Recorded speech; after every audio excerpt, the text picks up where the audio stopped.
Today marks the 21st of October 2015. Marty McFly, Doc Brown and Jennifer Parker have just arrived in Hill Valley 30 years into their future. Now that we too are in this time frame in the real world, we can see whether Robert Zemeckis and Bob Gale's optimistic predictions about the future are accurate to what we know of the world today. I'm certainly no scientist, so this isn't going to be the greatest research feat in history, and these will mainly be observations of mine from living in the year 2015. The first part of the movie we see is up in the clouds, where a highway of flying cars is seen rushing past. So our first obstacle is that of flying cars and atmospheric highways.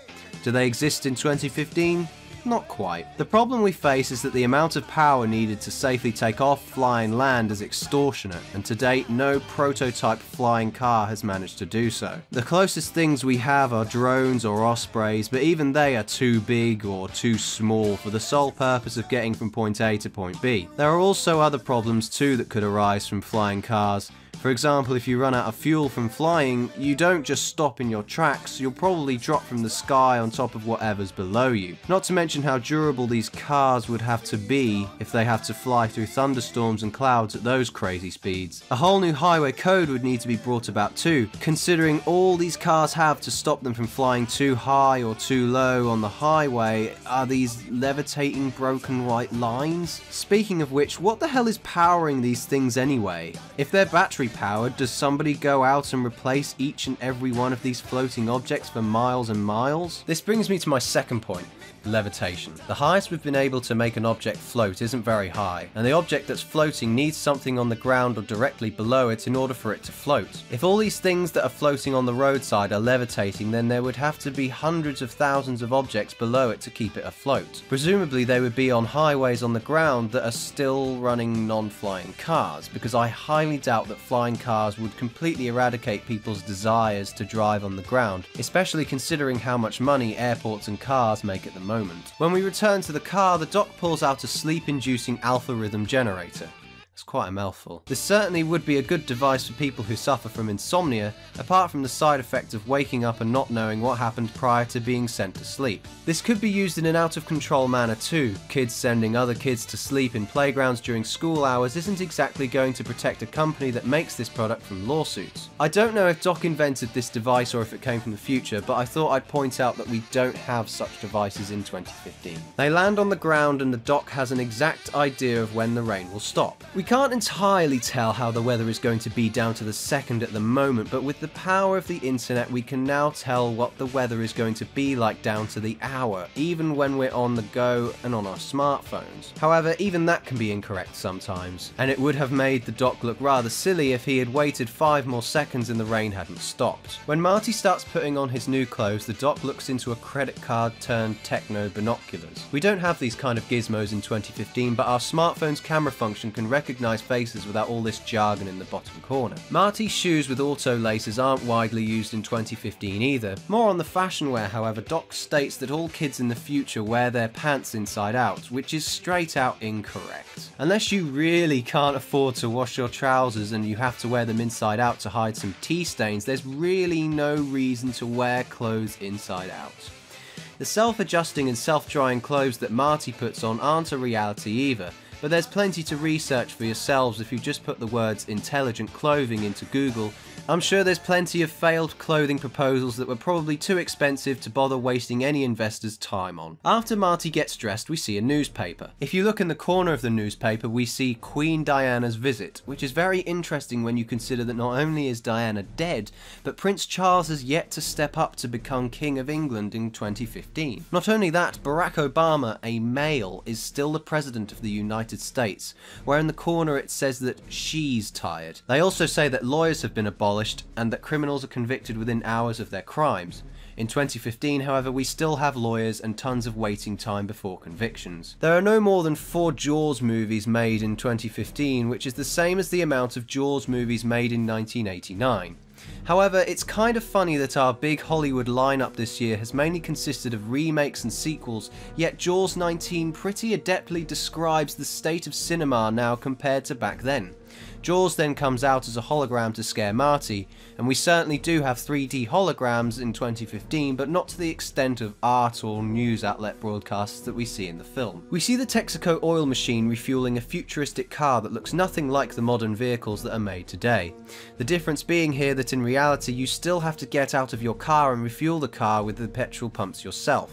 These machines seem slower than human hands though, and I can see people getting very impatient for their petrol. When Marty gets into the cafe, we see these strange advertisements of computer-generated people on moving televisions. These moving TV things are very strange considering they aren't in our 2015. People still work their shitty jobs at cafes to serve people, and we also see people wearing these really strange clothes that aren't seen in 2015 either. If anything, the most accurate portrayal of fashion is Old Man Biff. I'm not sure if there is a cafe in the world that has exercise machines in them for customers to use, but it's a good idea if they want a TV to watch, then the cafe doesn't have to pay for the electricity generated by the peddlers. Marty orders a Pepsi and it pops out of the counter. Once again, Marty doesn't actually pay for the drink just like in all the other films, except in reality the drinks are still dragged around by minimum wage workers that work there instead of voice automated robots. I also love how Biff is paid by Griff to polish his car, despite technology in this future seems to be able to do all kinds of things except polish his car. As for soundboard jackets and extending baseball bats, neither have been invented nor really have any purpose. Then we come to the hoverboard. An actual hoverboard has been invented, but it really doesn't have any purpose to exist and it's extremely inefficient. Thanks to Thunderfoot's debunking of the modern hoverboard, the media would have you think that this technology would be able to lift houses from the ground.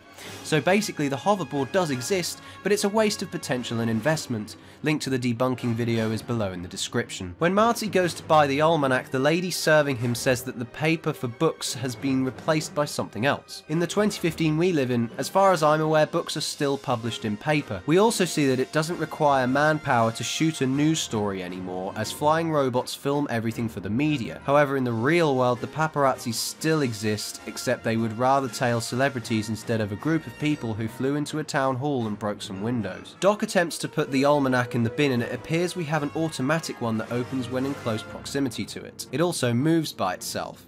We do kind of have these, only you have to wave your hand over it to get it open, and they don't move. To me, it doesn't really make sense for them to move when you think about it. They would probably just become annoying. To be fair though, automatic bins don't seem that important considering Doc puts the almanac in an ordinary bin anyway. The police officers find Jennifer and know everything about her just because of her thumbprint. Thumbprints certainly are a reality, and we've had them for quite a few years now. However, I remember last using one in 2012, and even then it wasn't quite as efficient as it needed to be. I assume the information on her is collected via the national census, and this is connected to her thumbprints they took from her at some point in her life. This connection between thumb recognition and personal data is obviously not implemented in the 2015 we live in as far as I'm aware, and would probably have a lot of implications regarding the Data Protection Act of 1998, but it might become a reality in a few years' time if the technology can be perfected. It's very interesting that Jennifer needs her thumb for opening her door too, when we tend to use keys or cards to open doors in reality. Later on, Biff pays for his taxi fare using his thumb too, which is interesting but problematic. What happens if you cut your thumb off? We currently have bank payments via smartphones coming around the corner for us, which seems a bit more practical, but I guess you can lose your phone too. When Jennifer enters her home, we have two technologies that today would seem odd to have upon entering your house. Firstly, there's that welcome message that we hear from Stephen Hawking. Welcome home, Jennifer. That seems to me like an odd luxury to have, considering it's a completely unnecessary thing for a house to have. If you're in a foul mood, then you might not want the chirpy welcome your robotic house provides. Secondly, the house's lighting is automated. I don't know of any places that have automatic lights on the inside because light switches work fine still, and they aren't exactly a chore to turn on and off in the evenings. How would you turn off the lights if you wanted to sit in the dark? We do have automated light systems in 2015, but they're purely motion sensitive and are really only used as deterrents on the exterior of houses. On the television, we see the scenery channel being broadcasted. You could probably get an hour's worth of this on YouTube, but I don't think this is an actual TV channel in our 2015. Interestingly though, you can buy scenery videos from the internet for your screens, so companies that do sell these videos may have been influenced by this film. When Marty Jr. comes home, he has the ability to watch 6 TV channels at once. This was a pretty neat prediction about how kids of the future can absorb so much more information information at a faster rate than people could 30 years ago, but again, this kind of information influx just doesn't appear in the way it's shown in Back to the Future. Most doors in our 2015 also have handles or knobs, so you can get out without feeling like you're trapped in your own house too. So this is another crazy inaccuracy, but I have no idea how or what this piece of machinery that hangs people upside down is for George. In the kitchen we have a few interesting technologies that don't exist in 2015 that I'm aware of. We have this odd contraption descend from the ceiling with fruit on it. I presume it's stored in the floor above where it's preserved and kept cool. We also have this interesting thing called a hydrator, which I assume acts like a microwave but increases the size of the food as well as cook them. This is probably the one thing I wished for the most from Back to the Future 2 that would be a reality now, but sadly it's not. It's also interesting that the device is voice controlled.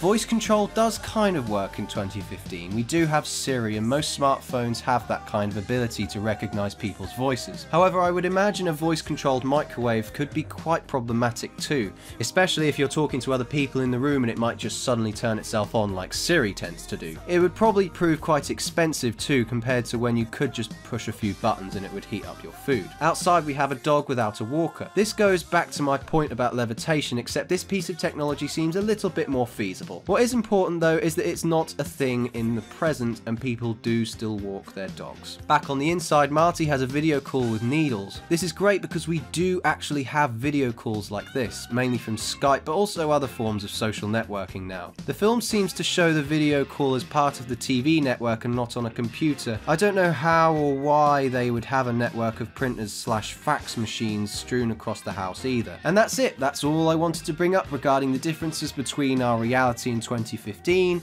and the 2015 that was predicted back in 1989. Thank you for watching. Comment below if you think I've gotten anything wrong or missed anything out. I'd love to hear what your thoughts on the film are, as well as the state of technology that we currently live in.